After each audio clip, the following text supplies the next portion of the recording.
Tuesday, April 3rd. My name is Bill McCamley. I'm a state representative from Las Cruces and Mesilla and candidate for New Mexico State Auditor. And I'm currently talking at you from the middle of the Taos Gorge. You can see the Rio Grande right behind me.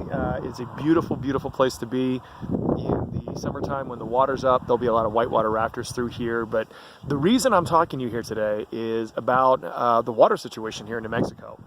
And just yesterday, the state engineer's office released a report showing that the snowpack in New Mexico is the lowest it has been since the year 2000. What does that mean? Here in New Mexico, when it snows a lot and the snow builds up, that's basically our water storage, because when it melts in the springtime, it goes down the river, right?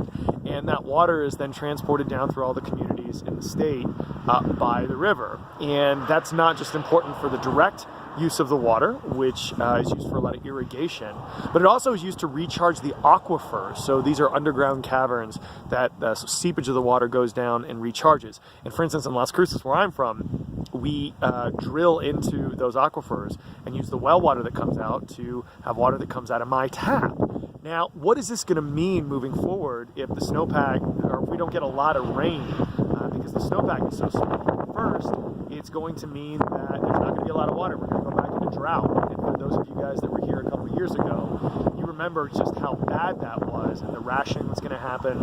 It's going to be really tough on farmers who rely on this water to come down to grow their crops so they can export food outside of the state.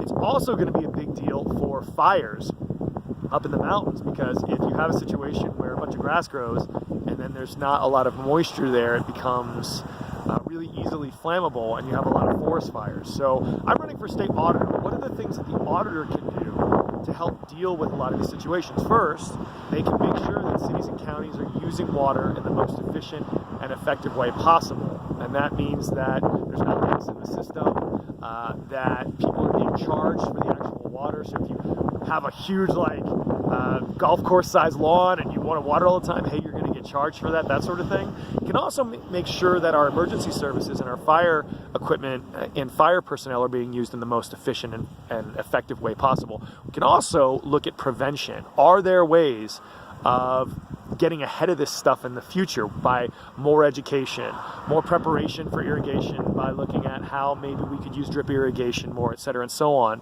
to prepare this in the future? Climate change is real, and generally what the consensus is on climate change is that wet areas in the world are going to get wetter and dry areas are going to get drier. We're obviously a dry area, so we need to take our water situation seriously. And as you can see, it's a gorgeous thing that we've got here, and as the old Western saying goes, whiskey's for drinking, water's for fighting over. But those are some of the things that I can do as state auditor to help deal with those. As always, if you have questions, comments, or concerns on these or any of the issues as a state representative, I'd love to answer them, and I'd love to ask for your vote in a couple months for state auditor. Thanks everybody so much. Hope you're having a great week. Bye.